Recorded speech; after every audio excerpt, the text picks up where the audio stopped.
Olá, na nossa conversa de hoje eu vou falar de algumas coisas que todo funcionário público deve saber. São questões muito recorrentes, muitas pessoas me questionam sobre isso. Vamos lá, vocês já ouviram falar da expressão pena capital dentro do funcionarismo público? Então, vamos lá, vou responder, o que são penas capitais? A expressão penas capitais ou penas expulsivas refere-se à demissão, cassação de aposentadoria, cassação de disponibilidade e destituição de cargo em comissão ou função comissionada. Ok? A demissão, a cassação de aposentadoria e a cassação da disponibilidade têm as mesmas hipóteses de aplicação. Todas elas aplicam-se da mesma forma, variando apenas o polo passivo, servidor ativo de cargo efetivo para a primeira hipótese e inativo para as duas demais. Ok? São penalidades que extinguem o vínculo do agente faltoso com a administração pública. Entenderam? Outra questão. Quais são as infrações causadoras de penas capitais? Vamos lá. São os ilícitos de natureza grave elencados no artigo 132 da Lei 8.112 de 1990, tá? Essa lei é o Estatuto do Funcionário Público Federal, tá? Nos estatutos estaduais existe um dispositivo correlato, né? Então, nessa lei federal, são os seguintes os casos da aplicação da pena capital: crime contra a administração pública, abandono de cargo, inassiduidade habitual, né? Improbidade administrativa, incontinência pública e conduta escandalosa na repartição. Insubordinação grave, tem que ser grave, em serviço. Ofensa física em serviço. A ofensa a servidor ou ao particular, salvo, logicamente, em legítima defesa própria ou de outrem. Outra hipótese, aplicação irregular de dinheiro público, revelação de segredo do qual se apropriou em razão do cargo, lesão aos cofres públicos e dilapidação do patrimônio nacional, além de corrupção, acumulação ilegal de cargos, empregos ou funções públicas e todas as transgressões do inciso 9 e 16 do artigo 117, que elenca mais uma série deles. Ok? E em que consiste a demissão? Como ela se dá? Né? A demissão é uma pena expulsiva, é a pena capital, a pena expulsiva aplicável ao servidor que comete infração grave no exercício do cargo efetivo, e que ainda se encontra na ativa, quando da apuração e da aplicação da pena. E, portanto, o caso geral da aplicação da pena é expulsivo. Ok? É possível a atenuar uma pena de demissão, em vez de aplicar a pena de demissão, atenuar quando ela é cabível? Vamos lá, a explicação é a seguinte, né? Diante da gravidade da pena capital, ela é uma pena grave, né? É a maior pena, né? O enquadramento nas irregularidades previstas nos incisos 9º a 16 do artigo 117, que nós falamos agora há pouco, e de todos os incisos do artigo 132 do Estatuto Federal, que está sendo comentado aqui, a aplicação dessas penas requer o quê? A adequação entre o fato configurado e o texto legal. Ou seja, né, tem que haver uma adequação ao tipo legal, além da demonstração do elemento subjetivo do tipo. O elemento subjetivo do tipo é o dolo, é a vontade de cometer. Como exemplo, excepcionalmente, como um exemplo de situação culposa, quem seja a demissão tem-se a desídia, mas na totalidade dos casos, aí, na maior parte dos casos, o elemento subjetivo do tipo, aquilo, ou seja, a intenção do funcionário tem que ser dolosa, tem que haver intenção, né, de um cometimento. Então, tudo isso guarda uma certa analogia com os requisitos de tipificação penal, do direito penal, né? Então, uma vez configurado o cometimento de alguma dessas hipóteses previstas, né, que eu acabei de falar aqui, a autoridade julgadora não dispõe, ela não pode, porque não dispõe de margem de discricionariedade para abrandar a pena. Mas, em vários outros casos diversos dessas hipóteses, poderá ser aplicado o Instituto da Mitigação da Pena Capital, né? Onde se substitui por mitigação de pena a pena máxima a uma pena de 90 dias, que é a pena de suspensão máxima, tá? Isso aí se dá a título de mitigação, de abrandamento da pena, ok?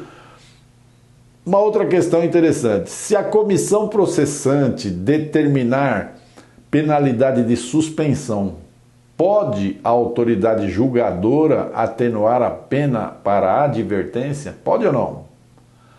Entende-se possível que, diante do caso concreto, a autoridade decida pela aplicação da penalidade de advertência em lugar da pena suspensiva. Mas, obviamente, não é porque ele é conhecido, é querido, né? Isso só pode acontecer nas hipóteses autorizadas pela lei, em razão do quê? Do cumprimento e do respeito ao princípio da legalidade, né? É a lei que manda, não é a autoridade. Então, ao agir em consonância com os dispositivos legais, estando em conformidade com a lei, não há qualquer consequência para a autoridade que aplicou uma pena mais branda. Apenas a certeza de que ele cumpriu bem o munus público, né, do qual ele era responsável. Mas vale lembrar que, em regra, o julgamento acatará o relatório final da comissão. E então, nesse caso, a pena mais branda, na verdade, foi em conserto, né, em emenda, né, de alguma ilegalidade, né, cometida pela unidade processante, ou algum equívoco, né? Então, isso poderá ser sim aplicado, né, quando, por exemplo, a comissão processante agir em contrariedade com a prova dos autos. Esse é um exemplo. Nesse sentido, eventual divergência entre julgamento e relatório, ou seja, vem lá o relatório da comissão, né, que é um órgão pré-opinante, opinando por uma aplicação de uma pena mais grave, e a autoridade decide dar uma pena mais branda, deve a autoridade exarar decisão bem fundamentada, para que isso não seja questionado futuramente, né? Muita gente também me pergunta, qual a diferença, doutor, qual a diferença entre exoneração e demissão? Então é uma questão, parece ser complicada, mas é a coisa mais simples do mundo. Embora tanto a demissão quanto a exoneração sejam espécies do gênero vacância, vamos deixar lá uma vaga, existe uma grande e significativa diferença entre as suas naturezas.